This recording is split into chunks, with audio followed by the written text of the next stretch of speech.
Hi friends, मी संजना। आज तुम्हाला तोंडलीची उपकरी बनवून दाखवणार आहे कारवार स्टाईलमध्ये। त्यासाठी मी इथे अर्धा किलो तोंडली घेतलेली आहेत आणि ती अशी लांब कट करून घेतलेली आहेत। त्यानंतर लागणार आहे कढीपत्ता, मोहरी, मीठ, तेल, हिंग, ओलं खोबरं, काजू भिजत घातलेले आहेत आणि इथे हिरव्या मिरच्या। सर्वात आधी कढई तापत ठेवलेली आहे आणि 2 टेबलस्पून तेल घातलेलं आहे। तेल तापल्यावर अर्धा टीस्पून मोहरी घातले। मोहरी तडतडल्यावर मिरची घालायची, कढीपत्ता, हिंग आणि तोंडली व्यवस्थित मिक्स करून घेऊया। थोडंसं परतून घेतलेलं आहे। आता थोडं पाणी घालायचं, चवीपुरतं मीठ,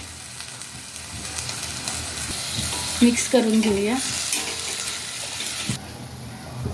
आता झाकण ठेवून मीडियम फ्लेमवर शिजत ठेवूया। 5-6 मिनिटं झालेली आहेत।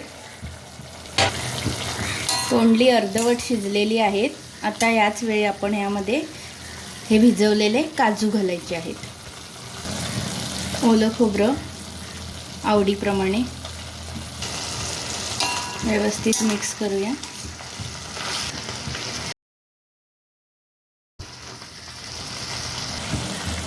आता झाकण ठेवून पुन्हा 1-5 मिनिटं शिजू देऊया।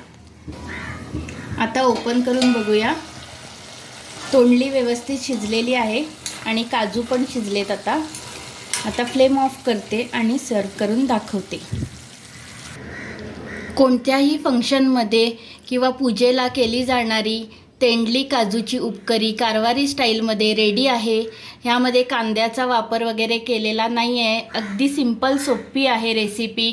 नक्की ट्राय करून बघा, कशी वाटली नक्की सांगा आणि जे नवीन पाहणारे आहेत त्यांनी सबस्क्राईब करायला विसरू नका।